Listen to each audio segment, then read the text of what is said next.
اس نے اپنی گردن چھڑانے کے لیے بہت زور لگایا، لیکن اس کی گردن حضرت علی رضی اللہ عنہ کی آہنی گرفت سے آزاد نہ ہو سکی۔ حضرت علی رضی اللہ عنہ نے اس کی گردن سے ایک ہاتھ ہٹا کر کمر بند سے خنجر نکالا اور اس کی نوک عمر کی شہرگ پر رکھ دی۔ اب بھی میرے اللہ کے رسول صلی اللہ علیہ وآلہ وسلم پر ایمان لیا تو میں تیری جان بخشی کر دوں گا، حضرت علی رضی اللہ عنہ نے کہا۔ عمر بن عبدو نے جب دیکھا کہ اس کی وہ طاقت جس سے اہل عرب لرزتے تھے بیکار ہو گئی ہے تو اس نے یہ اوچھی حرکت کی کہ حضرت علی رضی اللہ عنہ کے منہ پر تھوک دیا۔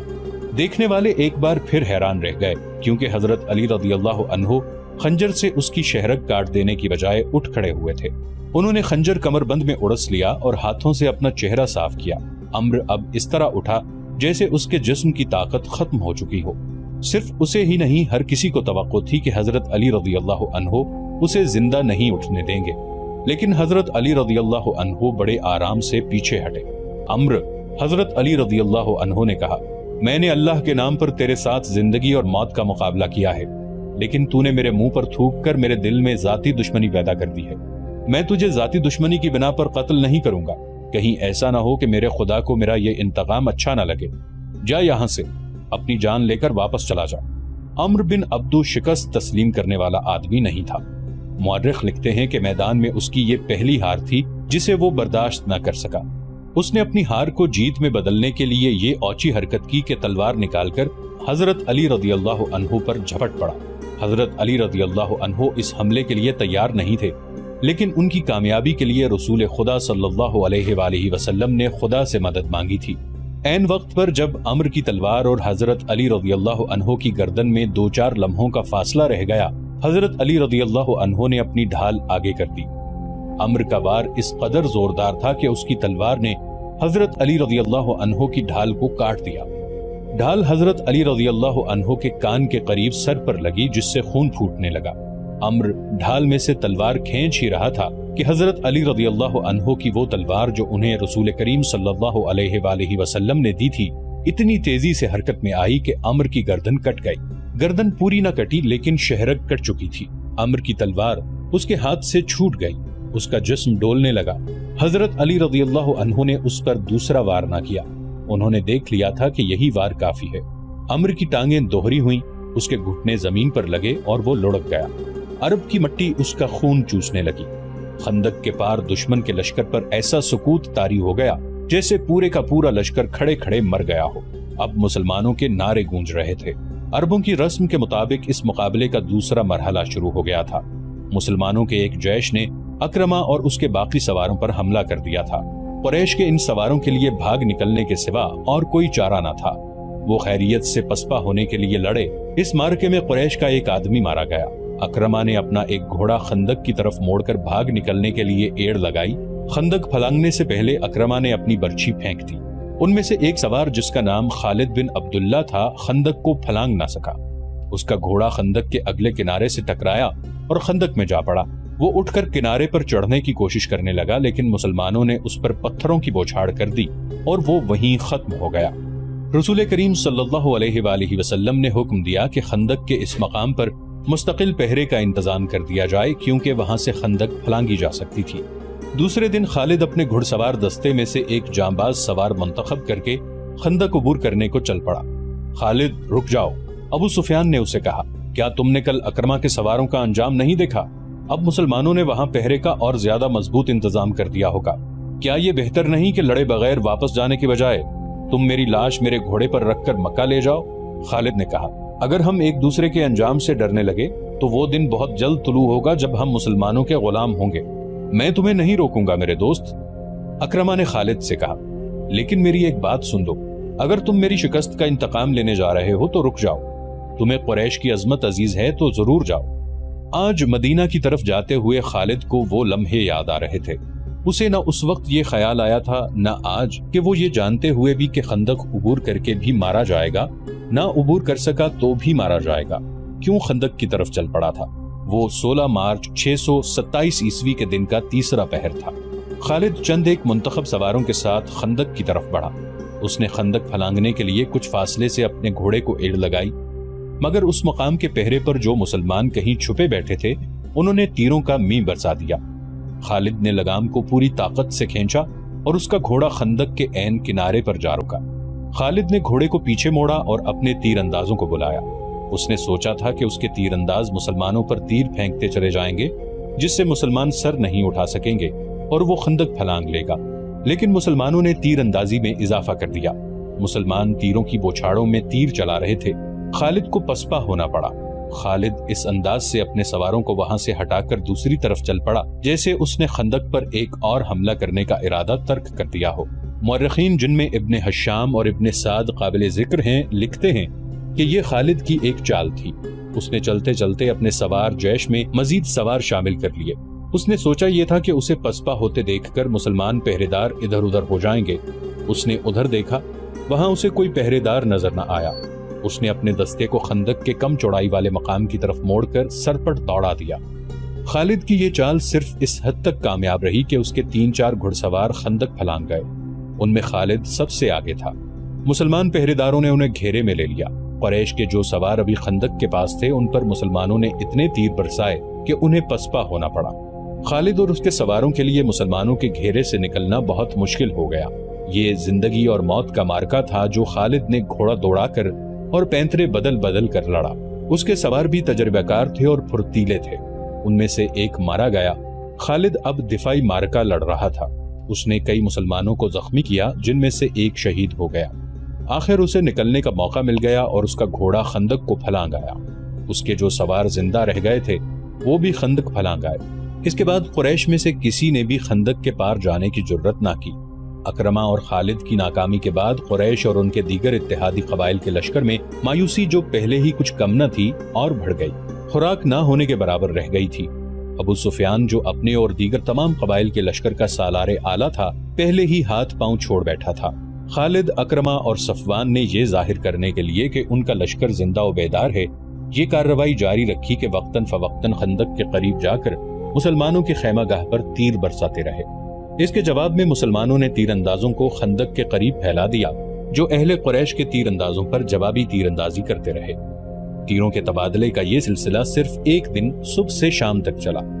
اہل قریش، غطفان اور دیگر قبائل جس محمد صلی اللہ علیہ وآلہ وسلم کو شکست دینے آئے تھے، وہ محمد صلی اللہ علیہ وآلہ وسلم کسی ملک کے بادشاہ نہ تھے، وہ خدا کے رسول صلی اللہ علیہ وآلہ وسلم تھے۔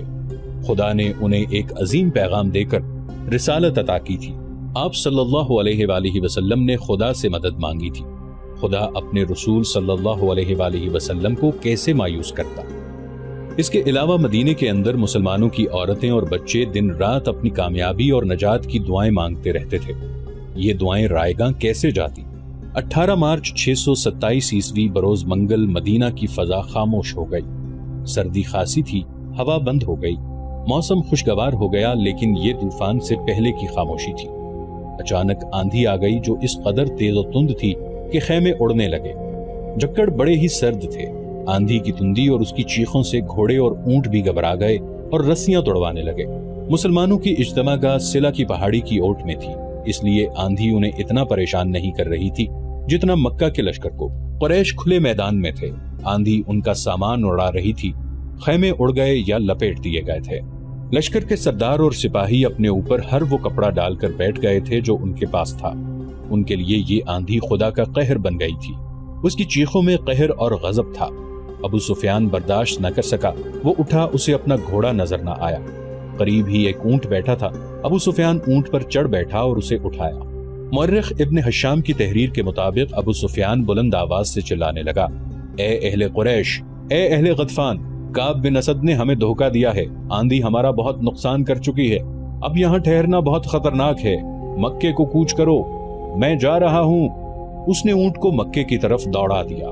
خالد کو آج وہ منظر یاد آ رہا تھا۔ تمام لشکر جسے مکے سے مدینے کی طرف کوچ کرتے دیکھ کر اس کا سینہ فخر سے پھیل گیا تھا اور سر اونچا ہو گیا تھا۔ ابو سفیان کے پیچھے پیچھے ڈری ہوئی بھیڑوں کی طرح جا رہا تھا۔ خالد اور عمرو بن العاص نے اپنے طور پر سوچا تھا کہ ہو سکتا ہے مسلمان عقب سے حملہ کر دیں، چنانچہ انہوں نے اپنے سوار دستوں کو اپنے قابو میں رکھ کر لشکر کے عقب میں رکھا تھا۔ ابو سفیان نے ایسے حفاظتی اقدام کی سوچی ہی نہیں تھی۔ اس پسپا ہوتے لشکر میں وہ آدمی نہیں تھے جو مارے گئے تھے، اور اس لشکر میں نعیم رضی اللہ عنہ بن مسعود بھی نہیں تھے۔ قریش کا لشکر چلا تو نعیم رضی اللہ عنہ آندھی سے فائدہ اٹھاتے ہوئے خندق میں اتر گئے اور رسول کریم صلی اللہ علیہ وآلہ وسلم کے پاس پہنچ گئے تھے۔ آج خالد مدینہ کی طرف اسی راستے پر جا رہا تھا جس راستے سے اس کا لشکر ناکام واپس گیا تھا۔ اسے شیخین کی پہاڑی نظر آنے لگی تھی۔ آندھی نے تاریخ اسلام کا رخ موڑ دیا تھا۔ آندھی نے یہ حقیقت واضح کر دی تھی کہ خدا حق پرستوں کے ساتھ ہوتا ہے۔ رسول خدا صلی اللہ علیہ وآلہ وسلم کے دشمنوں کی پسپائی تنکوں کی مانند تھی جو آندھی میں اڑے جاتے ہیں اور انہیں ایک دوسرے کی خبر نہیں ہوتی۔ خالد کو یہ پریشانی لاحق تھی کہ مسلمان تعاقب کریں گے، لیکن مسلمانوں نے تعاقب کی سوچی ہی نہ تھی۔ اس آندھی میں تعاقب اور لڑائی مسلمانوں کے خلاف بھی جا سکتی تھی۔ جس دشمن کو خدا نے بھگا دیا تھا اس کے پیچھے جانا دانش مندی نہیں تھی۔ البتہ رسول کریم صلی اللہ علیہ وآلہ وسلم کے حکم سے چند ایک آدمیوں کو بلندیوں پر کھڑا کر دیا گیا تھا کہ وہ دشمن پر نظر رکھیں، ایسا نہ ہو کہ دشمن کہیں دور جا کر رک جائے اور منظم ہو کر واپس آ جائے۔ آندھی اتنی مٹی اور ریت اڑا رہی تھی کہ دور دور تک بھی کچھ نظر نہیں آتا تھا۔ بہت دیر بعد 3-4 مسلمان گھڑ سوار اس جگہ سے خندق پھلانگ گئے جہاں سے اکرمہ اور خالد کے گھوڑوں نے خندق پھلانگی تھی۔ وہ دور تک چلے گئے، انہیں اڑتی ہوئی گرد اور ریت کے سوا کچھ بھی نظر نہ آیا۔ وہ رک گئے لیکن واپس نہ آئے۔ شام سے کچھ دیر پہلے آندھی کا زور ٹوٹ گیا اور جھکڑ تھم گئے۔ فضا صاف ہو گئی اور نظر دور تک کام کرنے لگی۔ دور افق پر زمین سے گرد کے بادل اٹھ رہے تھے۔ وہ اہل قریش اور ان کے اتحادی قبائل کی پسپائی کی گرد تھی جو ڈوبتے سورج کی آخری کرنوں میں بڑی صاف نظر آ رہی تھی۔ یہ گرد مکہ کو جا رہی تھی۔ تعاقب میں جانے والے مسلمان سوار اس وقت واپس آئے جب رات بہت گہری ہو چکی تھی۔ خدا کی قسم، انہوں نے واپس آ کر بتایا، وہ جو ہمارے عقیدے کو توڑنے اور مدینے کی اینٹ سے اینٹ بجانے آئے تھے، وہ مدینے سے اتنی دہشت لے کر آئے ہیں کہ رک نہیں رہے، کہیں پڑاؤ نہیں کر رہے۔ کیا راتوں کو مسافر پڑاؤ نہیں کیا کرتے؟ کیا لشکر راتوں کو بھی چلتے رہتے ہیں؟ وہی چلتے رہتے ہیں جو منزل تک بہت جلدی پہنچنا چاہتے ہوں۔ احادیث اور مورخوں کی تحریروں کے مطابق رسول کریم صلی اللہ علیہ وآلہ وسلم کو جب یقین ہو گیا کہ دشمن گھبراہٹ کے عالم میں بھاگا ہے اور ایسا امکان ختم ہو چکا ہے کہ وہ منظم ہو کر واپس آ جائے گا، تب آپ صلی اللہ علیہ وآلہ وسلم نے کمر سے تلوار کھولی، خنجر اتار کر رکھ دیا اور اللہ کا شکر ادا کر کے غسل کیا۔ اس رات کی کوک سے جس صبح نے جنم لیا وہ مدینے والوں کے لیے فتح و نصرت اور مسرت و شادمانی کی صبح تھی۔ ہر طرف اللہ اکبر اور خوشیوں کے نعرے تھے۔ سب سے زیادہ خوشی عورتیں اور بچے منا رہے تھے جنہیں چھوٹے چھوٹے قلعوں میں بند کر دیا گیا تھا۔ وہ خوشی سے چیختے چلاتے باہر نکلے۔ مدینے کی گلیوں میں مسلمان بہت مسرور پھر رہے تھے۔ فتح کے اس جشن میں بنو قریظہ کے یہودی بھی شامل تھے۔ رسول کریم صلی اللہ علیہ وآلہ وسلم نے انہیں امن و امان میں رہنے کے عوض کچھ مراعات دی تھی۔ ظاہری طور پر وہ مسلمانوں کو اپنا دوست کہتے اور دوستوں کی طرح رہتے تھے۔ اہل قریش کی پسپائی پر وہ مسلمانوں کی طرح خوشیاں منا رہے تھے، لیکن ان کا سردار کعب بن اسد اپنے قلعے نما مکان میں بیٹھا تھا۔ اس کے پاس اپنے قبیلے کے 3 سرکردہ یہودی بیٹھے تھے اور اس وقت کی غیر معمولی طور پر حسین یہودن یوحاوا بھی وہاں موجود تھی۔ وہ گزشتہ شام اہل قریش کی پسپائی کی خبر سن کر آئی تھی۔ کیا یہ اچھا نہیں ہوا کہ ہم نے مسلمانوں پر حملے نہیں کیے؟ کعب بن اسد نے کہا، مجھے نعیم بن مسعود نے اچھا مشورہ دیا تھا۔ اس نے کہا تھا کہ قریش سے معاہدے کی ضمانت کے طور پر چند آدمی یرغمال کے لیے مانگو۔ اس نے یہ بھی کہا تھا کہ قریش اس سے دگنا لشکر لے آئیں تو بھی خندق عبور نہیں کر سکتے۔ میں نے نعیم کا مشورہ اس لیے قبول کر لیا تھا کہ وہ اہل قریش میں سے ہے۔ وہ اہل قریش میں سے نہیں، ایک یہودی نے کہا، وہ محمد کے پیروکاروں میں سے ہے۔ خدائے یہودا کی قسم، تمہاری یہ بات سچ نہیں ہو سکتی۔ کعب بن اسد نے کہا، وہ اہل قریش کے ساتھ آیا تھا مگر ان کے ساتھ گیا نہیں۔ اسی یہودی نے کہا، میں نے کل شام اسے مدینے میں مسلمانوں کے ساتھ دیکھا ہے۔ اس وقت تک اہل قریش کا لشکر مدینہ سے بہت دور جا چکا تھا۔ پھر تمہیں کس نے بتایا ہے کہ وہ محمد کے پیروکاروں میں سے ہے؟ کعب نے کہا، میں ایسی بات کو کیوں مانوں جو تم نے کسی سے پوچھا نہیں؟ میں نے اپنے ایک مسلمان دوست سے پوچھا تھا۔ یہودی نے کہا، میں نے نعیم کو دیکھ کر کہا تھا مسلمان اب قریش کے جنگی یاروں کو کھلا رکھتے ہیں۔ میرے دوست نے جواب دیا کہ نعیم کبھی کا اسلام قبول کر چکا ہے، اسے مدینے میں آنے کا موقع اب ملا ہے۔